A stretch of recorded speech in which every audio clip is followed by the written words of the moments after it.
To what extent is the governor of New Jersey and his or her fiscal policy a stepchild of the national economy, of the condition of the national economy?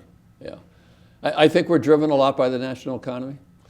People will always suggest that, lots of things can be done by the governor to improve the economy of the state to make it boom. And I think that's on the margin. But on the majority of the impact, what's going to change the economy is the national economy. Mm-hmm. I mean, the federal budget is $3.9 trillion. So actions in the federal bureaucracy and the federal budget in terms of tax policy can have an impact on the economy, as we've seen in the last few years. Some would argue good, some would argue not so good or not as good as it could be. Mm-hmm. The impact on the state budget of state actions is going to be much more limited. So if the national economy is improving, hopefully the New Jersey economy is improving. But we've seen it is not as improving as other states. Mm-hmm. So we're mired in this very slow recovery in New Jersey as opposed to some states. Other states, not unlike New Jersey, but right up the street there in New York City, they got a booming economy. But in New Jersey, we're not. And I don't know what the real cause is. Some people would say it's taxes. Other people would say, no, it's not taxes. We just don't have an economy that people want to move into and that people leave because of some tax rate structures. Mm-hmm. I think that's on the margin. I just think we might have seen our high water days. And whether or not we're going to be able to come back is questionable. Well, from a state government perspective, one of the telling things of, I'd say probably the last 20 years, has been that every year it appears as though we're dealing with another structural budget deficit. Yeah. And so tax policy ends up being, how do you raise enough money to balance the budget, rather than how do you structure a budget in such a way that it reflects priorities of the administration or of the people. Yeah, yeah. Would you agree with that? I would agree 100% with that. Mm-hmm. One of the things that we do not do, and I digress a little bit, I was part of a group called the State Budget Crisis Task Force. Chairman Volker and Ravitch looked at 6 states because they determined that not only does the federal government have deficit problems, but states have similar. So we looked at 6 states: California, Texas, Illinois, Virginia, New York, New Jersey. I was participating and did the New Jersey review. And one of the things we came out with New Jersey, as well as other states, nobody does out-year planning. When you look at the budget of New Jersey, you see the next year. You don't know the impact for the next few years. And if somebody was forced to project the out-year of the current revenue structure and the current expenditure structure, and New Jersey is not alone in that. Most states don't do it. Yeah.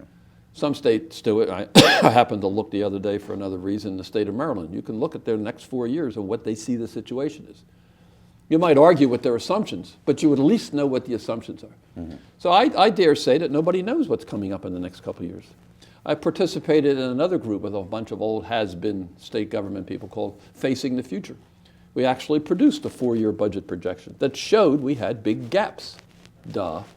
We have. So if you keep approaching a budget year, 1 year, 1 year, 1 year, you don't have a plan laid down as to how you're going to address it. And if you plan this thing, you would know something has to give. We either have to cut programs more or we got to raise more taxes. We can't just cut our way out of this program. Mm-hmm. We can't grow our way. We discussed the economy. So we have to, and most people would say we just can't raise taxes to get out. Well, and at every level of government, that seems to be the conflict. That's correct, yeah. And did you know, for example, that 70% of spending in this state is at the local level? 30% is at the state. That would explain. 70% is at the municipality, county, and school district. That would explain why property taxes are That's so high. right. For example, in the state budget, all the income tax money, $12 billion if it goes all the way back to local governments. So that money isn't spent by the state government, it's spent by local governments. Mm-hmm. And there's a lot of money that the state spends for other grants that goes back to local governments. So 70% of our cost structure in this state is municipalities, counties, and school districts. So in addition to addressing planning and not going from this crisis after crisis, is to lay out a game plan as to how we're going to do it. And also, I would suggest, we need a comprehensive review of our tax and spending. Not unlike the Slurp Commission that Henry talked about when you said he was talking with you. Now, that particular project was directed under the Kane administration, and his guidelines were revenue neutral. You can switch things around. You can raise some money up here, but you can't be raising new money, which is an okay directive if you want to have it. Today, I don't think that directive can work. Because we're so far behind? Because we're so far behind. So we need to structure it. We need to look at it. I mean, should we, for example, be increasing some taxes someplace? Or should we be cutting programs a lot more? We don't want to have a rich Medicaid program. I happen to think it's important that we do. But we need to have a better discussion and consensus as to what we want to do in these things.